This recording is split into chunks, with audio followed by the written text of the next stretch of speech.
할렐루야.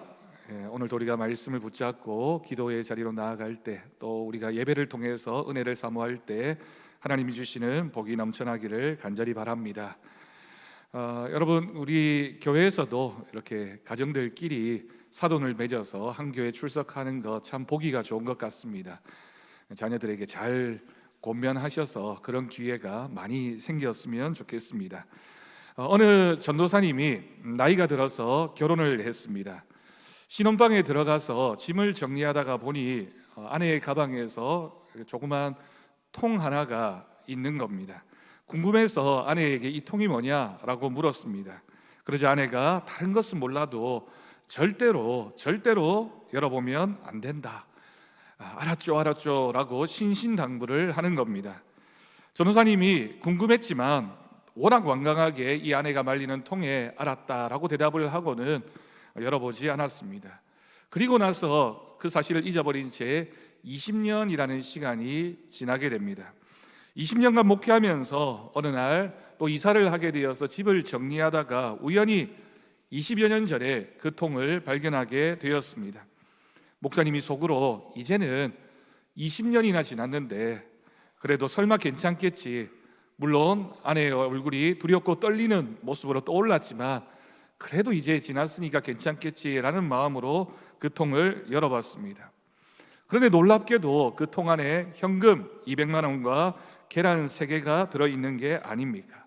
깜짝 놀라서 사모님을 찾아가서는, 와이프를 찾아가서는 물었습니다. 도대체 이게 뭐냐고, 왜 이걸 꼭꼭 감추어 두고 나에게 보여주지 않았느냐라고 물었습니다.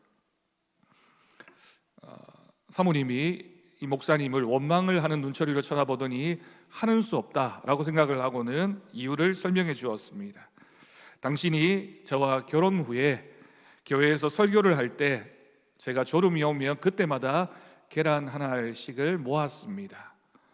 이 얘기를 듣고 나니 이 목사님 마음이 흐뭇해지는 겁니다. 와, 우리 아내가 내 설교를 듣고 3번밖에 졸지 않았구나 라고 생각하는 마음이 들었습니다. 그리고 나서 이 사모님에게 또 물었죠. 그러면 그 돈은 뭐냐라고 물으니까 나머지 계란을 다 팔아서 모은 돈이 200만 원입니다 라고 대답을 하더라는 겁니다. 여러분들은 계란을 사시지 말고 부활주일 되면 교회에서 계란 나눠드리니까 그걸로 만족하시고 졸지 마시고 하나님 말씀에 집중하실 수 있길 바랍니다. 자, 오늘 우리 성경 공부 배려에 관한 2번째 말씀이 되겠습니다. 여러분 받으신 유인물을 보시면서 함께 하나님 말씀을 나누도록 하겠습니다. 제목은 사람을 귀하게 여기는 배려라고 하는 제목입니다. 사람을 귀하게 여긴다라고 하는 것은 존중하고 아껴주고 섬기는 것이 귀하게 여기는 것이겠죠. 자, 우리가 본문 말씀을 읽었고요. 룻기 말씀이었습니다. 우리 읽은 말씀을 생각하면서 말씀을 함께 살펴보도록 하겠습니다. 자, 1번 질문입니다. 보아스는 이방 모압 지방에서 온 가난한 룻이 열심히 이삭 줍는 모습을 보고 룻을 배려했습니다. 어떻게 배려했습니까?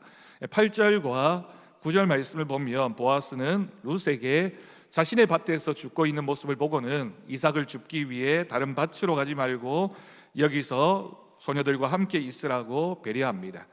우리가 룻기의 앞부분 이야기를 알고 있죠. 룻의 가정이 얼마나 큰 어려움을 당하고 시어머니 나오미와 룻이 자신의 고향으로 돌아와서는 겨우겨우 어렵게 밭에서 이삭 줍는 것으로 생계를 유지하고 있었습니다. 그런데 그 밭이 보아스의 밭이었고 그 밭에서 룻이 이삭 줍는 것을 보아스가 배려하고 있는 모습입니다. 그리고 이 보아스가 또 얘기합니다. 혹시라도 생길 수 있는 문제를 대비해서 자신의 일꾼들, 그러니까 소년들에게 룻을 건드리지 말라고 명령했습니다. 또 한 가지 더 얘기하네요. 목이 마르거든 그릇에 가서 소년들이 길어온 물을 마시도록 배려했습니다.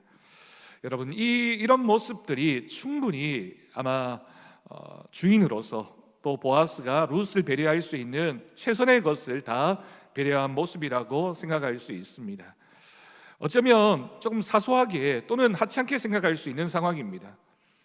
자기와 정식 계약 관계를 맺은 하인이나 종도 아니고 자신의 밭에 그저 떨어져 있는 이삭을 주우러 온 여인에게 이처럼 보아스가 이렇게 배려를 하고 있다는 것이 어떤 의미에서는 굉장히 특별한 배려의 마음이라고 생각할 수 있겠습니다. 자, 2번입니다.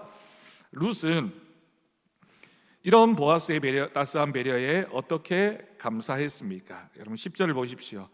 사실 우리가 사회생활을 하면서 다른 사람에게 이런 배려나 또는 이렇게 후하게 대접을 하면 그 사람이 고마운 마음을 가지고 그 마음을 잘 받아주면 좋을 텐데 그렇지 못하는 경우가 있죠. 우리가 그 사람을 잘 배려해 주지만 그 사람은 마치 그게 당연한 권리처럼 생각하는 경우도 있습니다. 룻은 그런 마음이지 않았다라고 하는 거죠. 룻이 땅에 얼굴을 대고 절하면서 이방 여인인 자기에게 그런 은혜와 사랑을 베푼 것에 대해서 굉장히 고마워하고 감사하고 있습니다. 감사는 우리가 가질 수 있는 나를 잘 대해주고 나를 섬겨주는 사람에 대해서 품을 수 있는 가장 중요한 마음이긴 한데 오늘날 많은 사람들이 감사의 마음을 잊고 살아가는 경우가 많이 있습니다. 룻은 그렇지 않았습니다. 3번입니다. 보아스는 룻에 대한 사정을 어느 정도 알고 있었습니까? 11절을 보니까 보아스가 그 전부터 룻에 관해서 이미 알고 있었다라고 하는 것을 알 수 있습니다. 보아스는 룻이 남편이 죽은 후에 시어머니를 따라서 고국을 떠나 전에 알지 못하던 백성에게로 온 일에 대해서 분명하게 알고 있었습니다. 사실 룻은 이방 여인이었고 굳이 남편이 죽은 상황에서 시어머니 나오미를 따라올 이유가 없었습니다. 나오미가 재산이 많다든지 고향으로 돌아가면 땅이 많다든지 그런 상황이라면 그래도 그런 기대하는 마음으로 시어머니를 따라올 수 있겠지만 전혀 그런 상황도 아니었습니다. 문화도 다르고 생활 방식도 다르고 전혀 낯선 환경에 살 수밖에 없다는 것을 알면서도 룻이 기꺼이 시어머니를 따라서 왔다. 그리고 그 시어머니를 잘 섬기고 있다라는 사실을 보아스가 들었던 거죠. 자, 4번입니다. 이런 룻에게 보아스는 하나님의 은혜를 기원했습니다. 어떻게 기원했습니까? 자, 12절 말씀을 보면 보아스는 하나님을 선택한 룻에게 하나님의 보호와 은혜와 상이 임하기를 기도합니다. 하나님이 룻에게 은혜 베풀기를 원했던 것입니다. 여러분 사실은 우리가 이스라엘 요 룻기가 기록되어진 시대가 사사시대입니다. 사사기를 배경으로 하고 있습니다. 사사시대에 하나님을 믿고 섬겨야 할 이스라엘 백성들이 하나님을 제대로 섬기지 않았던 이야기가 사사기에 얼마나 많이 기록되어져 있습니까? 그런데 놀랍게도 이방인이었고 여인이었고 이제 남편을 잃고 과부가 된 룻이 하나님을 섬기기 위해서 하나님의 뜻에 순종해서 베들레헴으로 왔고 어머니를 잘 섬기고 있다라고 하는 사실은 굉장히 특별하고 놀라운 일입니다. 누구나 다 그렇게 살고 있다면 특별하지 않겠죠. 누구나 다 그렇게 믿음을 지켜가고 있다면 그 믿음이 귀하다고 말할 수 없겠지만 룻은 정말 아무도 그렇지 않은 상황에서 자신에게 주어진 이 상황을 믿음의 눈으로 바라보고 잘 받아들이고 있다. 그 모습이 보아스의 눈에도 굉장히 특별하게 보였던 겁니다. 룻이 왜 이런 행동을 했을까? 여러 가지로 생각할 수 있겠죠. 특별히 효도하는 마음, 효심이 깊은 며느리였다라고 얘기할 수 있겠지만 우리가 룻기 전체의 내용을 보면 룻이 이런 마음을 품을 수 있었던 것은 물론 부모님을 사랑하는 마음도 있었겠지만 나는 하나님을 섬기겠습니다, 하나님을 따르겠습니다라고 하는 믿음이 가장 기초가 되어지고 그 믿음으로 자신의 가정과 시어머니를 섬기고 있는 모습을 우리가 발견할 수 있습니다. 자, 5번입니다. 룻은 보아스에게 어떤 감사의 말을 전했습니까? 룻은 보아스에게 은혜 입기를 원한다고 말하면서 보아스의 하녀 중 하나와도 같지 않은 자신을 위로하고 마음을 기쁘게 한 것을 다시 한 번 더 감사하고 있습니다. 보아스의 마음은 자신의 밭에 와서 이렇게 최선을 다해서 살고 있는 룻이 굉장히 특별한 사람으로 보였기 때문에 칭찬하고 또 복을 빌어주면서 너에게 하나님의 은혜가 있기를 원한다라고 축복해 주었고요. 룻은 그런 보아스의 말을 들으면서 감사했고 그런 마음을 담아서 보아스에게 진정한 그런 은혜 갚기를 원하는 그런 마음으로 인사하고 있는 것입니다. 자, 6번입니다. 보아스는 계속해서 룻을 배려하는데 어떻게 배려했는지를 14절에서 16절까지의 말씀을 읽어보면 우리가 알 수 있습니다.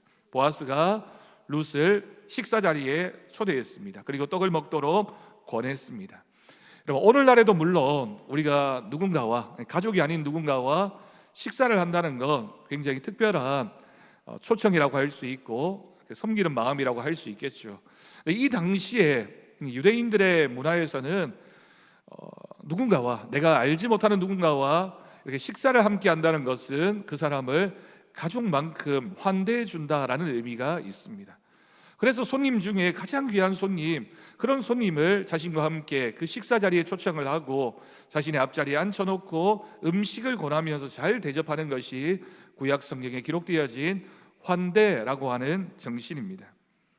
그래서 보아스가 룻이 식사 자리에 룻을 초대했다라고 하는 것은 굉장히 특별한 배려라고 할 수 있겠습니다. 그리고 또 보면 볶은 곡식을 주어 배불리 먹게 했습니다. 음식은 먹고 충분히 남겨갈 만큼 넉넉하게 주었습니다. 룻의 마음에 나는 이렇게 잘 먹고 있는데 집에 있는 가족에 대한 생각이 있었겠죠. 보아스가 룻의 마음을 다 알고 있었던 겁니다. 배려를 하는데 그냥 내가 할 수 있는 눈에 보이는 그 부분만이 아니라 그 사람의 처지와 형편을 다 알고는 다 잘 배려해주고 있는 보아스의 마음이 있습니다. 또 한 가지가 더 있네요. 룻이 이삭을 주울 때 곡식단 사이에서 줍게 하고 책망하지 말 것을 소년들에게 지시했습니다.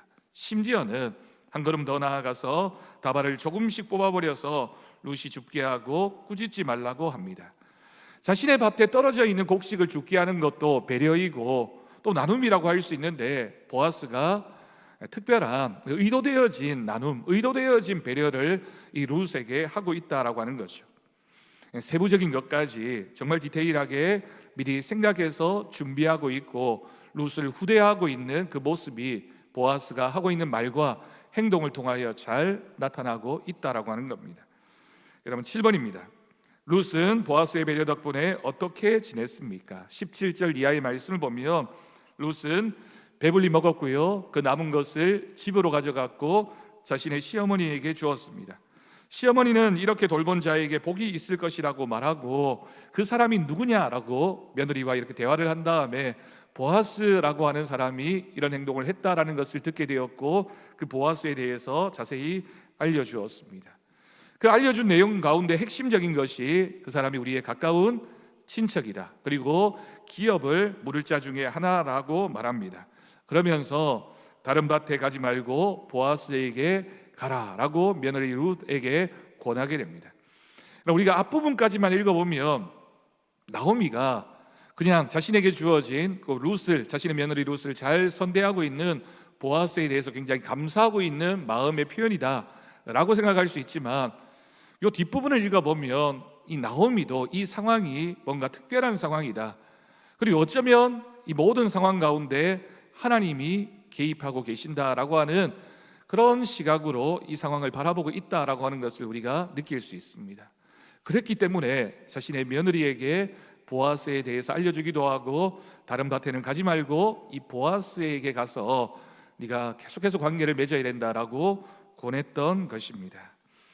여러분, 여기까지 본문을 읽다 보면 이 말씀을 오늘 우리의 상황으로 여러분 한번 적용을 해보십시오. 여러분들이 만약 가게를 하든 기업을 하든 어떤 회사를 운영하고 있는데 자신의 회사에 외국인 노동자가 와서 일을 하고 있습니다.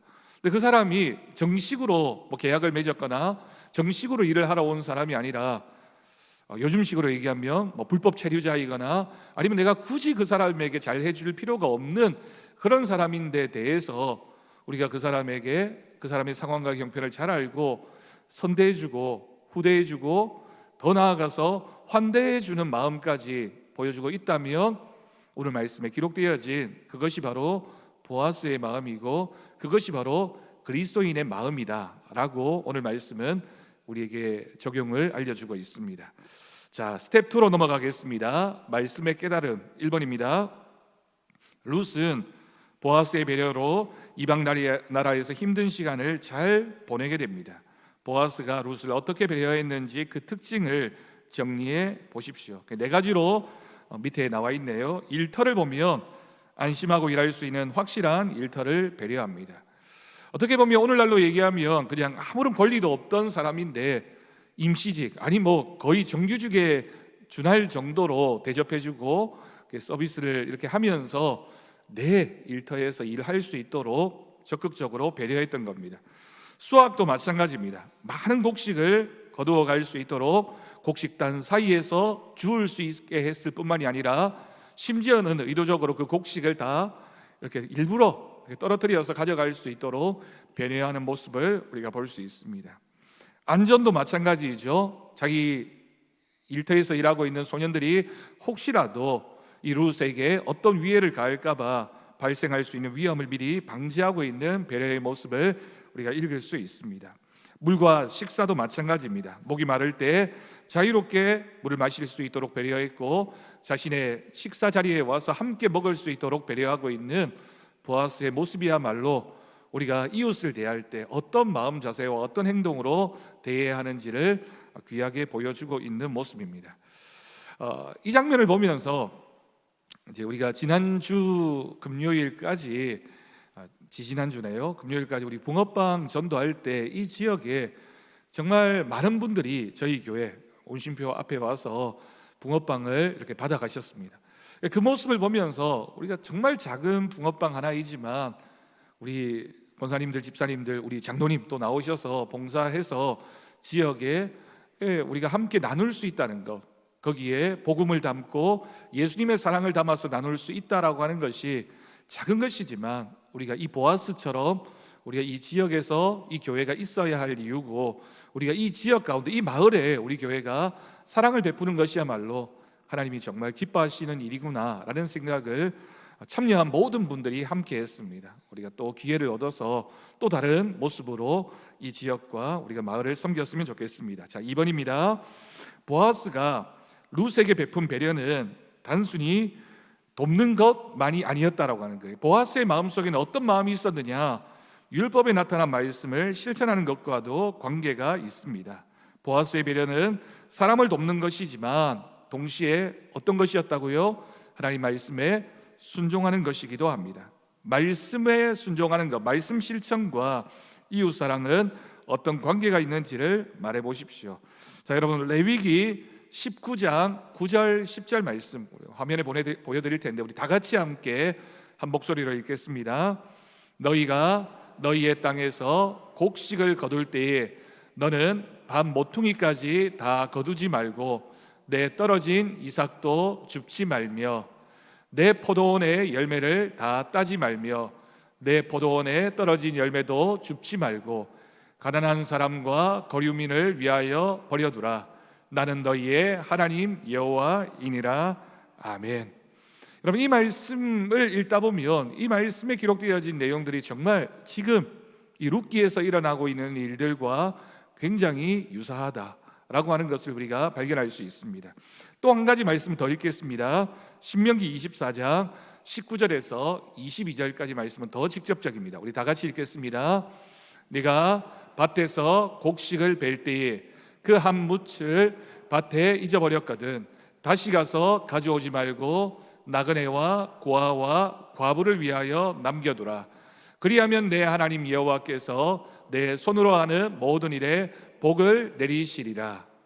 네가 내 감람나무를 떤 후에 그 가지를 다시 살피지 말고 그 남은 것은 객과 고아와 과부를 위하여 남겨두며 내가 내 포도원의 포도를 딴 후에 그 남은 것을 다시 따지 말고 객과 고아와 과부를 위하여 남겨두라. 너는 애굽 땅에서 종되었던 것을 기억하라. 이러므로 내가 내게 이 일을 행하라 명령하노라. 아멘. 여러분, 여기에 기록되어진 우리가 배려해야 될 세 가지 종류의 사람들이 나옵니다. 객과 나그네와 고아와 과부라고 하는 이름을 통해서 구약 성경에 기록되어진 하나님께서 사회적 약자, 우리 주변에 있는 정말 가난하고 힘겹게 어렵게 살고 있는 그 이웃들을 향하여 하나님 나라의 백성으로서 우리가 어떤 마음을 가져야 하는지를 직접적으로 보여주고 있죠. 포도원, 감람나무, 밭의 곡식 등등 해서 이 모든 것들을 다 너희가 네 것이라고 생각해서 다 거두어 가지 말고 거기에 일정 부분은 꼭 남겨두어서 가난한 사람, 헐벗은 사람, 사회적으로 돌봄이 필요한 사람들을 배려해야 된다라고 기록하고 있습니다. 그런데 우리가 조금 전에 읽었던 신명기 24장의 마지막 부분을 보면 그 이유에 대해서도 설명하고 있습니다. 그 이유가 뭐냐면 너희가 애굽 땅에서 종이었지 않느냐, 너희가 그 종이었던 그때를 기억한다면, 나그네로 고아와 과부로 살았던 그때를 생각한다면 그때 하나님이 너희를 돌보고 먹이시지 않았느냐, 그러면 너희도 하나님이 주신 사랑을 기억하고 그 사랑을 이웃들에게 나누어야 된다라고 하는 말씀입니다. 예수님이 하신 비유에서처럼 우리가 이미 1만 달란트의 은혜와 사랑을 받은 사람들이라면 당연히 우리 주변에 우리가 섬겨야 할 사람, 우리가 빚을 탕감해 주어야 할 그 사람에 대한 배려가 정말 절실하게 필요하다. 그것은 그냥 우리가 인간으로서 해야 될 일이기도 하지만, 이 사회 구성원으로서 해야 할 일이기도 하지만, 하나님 말씀에 대한 순종이다. 그러니까 하나님을 사랑하는 것도 우리 하나님 말씀에 순종하는 것이고, 우리의 이웃을 사랑하는 것도 하나님 말씀에 순종하는 것이니, 하나님 말씀에 순종하는 마음과 자세로 우리가 우리의 이웃을 섬겨야 한다라고 하는 말씀입니다. 그럼 꼭 기억할 수 있기를 바랍니다. 우리가 우리의 이웃을 섬기는 것은 하나님 말씀에 대한 순종이고, 이 일을 통하여 하나님이 주시는 복과 은혜를 우리 모두가 함께 누리게 될 것을 믿습니다. 신명기 말씀을 보면 그럼 밭에 곡식을 베일 때 이런 것들 다 남겨두라고 했습니다. 하나님 말씀의 순종임을 우리가 기억해야 하겠습니다. 자, 3번입니다.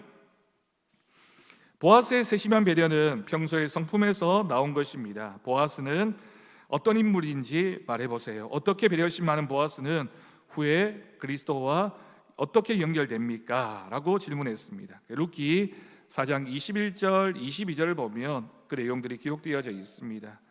보아스가 사실은 믿음도 좋은 사람이었고요, 또 성품도 이렇게 배려하는 데 있어서 굉장히 좋은 성품을 가진 사람이었음에 틀림이 없습니다. 우리가 어떤 선한 일을 할 때 우리가 빠지는 함정 중에 하나가, 그 선한 일이 자꾸만 좀 드러나고 인정받기를 원하는 마음들이 우리에게 누구에게나 다 있잖아요. 그렇잖아요. 우리가 어떤 선한 일을 하고 착한 일을 했으면 누군가가 나를 보아주고 알아주고 인정해주면 뿌듯한 마음이 드는 것이 우리 모두의 마음입니다. 그런데 우리가 믿음으로 이 일을 감당한다는 것은 어떤 고백이냐면, 사람이 나를 보아주고 인정해주고 나를 칭찬해주는 것 이상으로 하나님이 보고 계시고 하나님이 나를 칭찬하시고 하나님이 나를 인정해 주신다라는 마음을 가지고 하는 것이 우리가 이 일을 감당할 때 믿음의 자세여야 합니다. 보아스가 이런 믿음도 있었고요, 이런 귀한 성품도 가진 사람이었기 때문에 결국 보아스가 룻을 통하여 누구의 조상이 됩니까? 다윗의 조상이 되고, 또 다윗 가문의 그 지파의 계보를 통하여 예수님의 조상이 되어지는 하나님의 섭리 가운데 들어가게 되었다라고 하는 겁니다. 오늘 우리 장로님 가정에서 특송을 했는데요, 우리가 이런 귀한 하나님 말씀에 순종하는 모습, 이웃에 대한 배려는 우리 자신만에게 주어지는 복이 아니라 이런 믿음과 이런 섬김을 통하여 우리의 자녀들도 우리의 자손들도 하나님께 대대로 복을 받는 그런 믿음의 기회가 되어진다라는 사실을 우리가 꼭 기억해서 우리만이 아니라 우리 자손들도 하나님 주시는 복을 받기 위해서 우리가 잘 섬기고 배려하고 나눔의 삶을 살아가는 우리 모든 더사랑교회 성도들이 될 수 있기를 바랍니다. 자, 스텝 3 말씀의 적용입니다. 1번, 주변 사람들에게 배려를 받으면 어떤 생각이 듭니까? 감사하는 마음이 들죠. 2번입니다. 보아스의 배려는 자발적이며 세심한 배려였습니다. 당신은 어려움에 처한 사람을 어떻게 배려하고 있습니까? 그런 예가 있으면 말해 보십시오. 여러분, 요즘은 참 이런 일도 쉽지 않은 것 같아요. 우리가 누군가를 좀 배려하고 돕고 싶지만 혹시라도 이 사회가 너무 악하다 보니까 이게 잘못되는 경우도 있어서 좀 꺼려하는 경우도 있지만, 그래도 우리가 그리스도인으로서 섬길 수 있는 기회에 잘 섬기는 것은 굉장히 중요합니다. 3번 질문입니다. 현재 당신의 주변에 배려해야 할 사람은 누구이며 그들을 어떻게 배려해야 할지 말해보세요. 어떤 분들은 그렇게 얘기할 겁니다. 제발 좀 가족부터 좀 배려를 해라. 남편을 향해서, 아내를 향해서 그렇게 얘기하고 싶은 분들도 혹시 있을지 모르겠습니다. 아니면 부모님도 자녀에 대해서 배려하는 마음이 있어야 되고, 자녀도 당연히 부모님에 대해서 배려하는 마음이 있어야 되겠죠. 왜냐하면 하나님께서 우리의 가정을 주실 때는 그 가정에서 서로를 섬기고 사랑하라고 주신 겁니다. 어떤 사랑이든지 어떤 배려든지 일방적인 것은 없습니다. 우리가 서로 사랑을 주고받고 서로 섬기고 서로 배려하는 모습이 있을 때 그 가정이 하나님이 기뻐하시는 가정이 될 줄로 믿습니다. 그러니 우리가 누군가를 배려하기 위해서는 상대방의 필요와 마음을 잘 읽고 그 사람의 마음에 잘 공감해주고 그 사람의 필요로 하는 것을 잘 채워주는 그런 믿음이 있고 사랑과 관심이 있으면 하나님의 뜻을 이루어가는 귀한 믿음의 자세가 되는 겁니다. 여러분, 배려의 반대말이 뭘까요? 안 배려이겠죠. 배려의 반대말이 뭡니까? 사실은 이기적인 마음입니다. 그러니까 내가 나만 생각하면 배려를 할 수가 없습니다. 그러니까 우리가 남을 생각한다는 것이 배려이다. 말을 할 때도, 우리가 행동을 할 때도, 뭔가를 결정할 때도 이 일이 나에게만 유불리를 따지는 것이 아니라 우리 주변 사람들에게도 어떻게 이 일이 진행되어져 가는지를 관심을 가지고 잘 선택할 수 있기를 바랍니다. 자, 그 밑에 우리 네모 안에 예화가 하나 있네요. 한 사람에서부터 시작하라. 마더 테레사가 한 유명한 말입니다. 난 결코 대중을, 모든 사람을 구원하려고 하지 않는다. 난 다만 한 사람을 바라볼 뿐이다.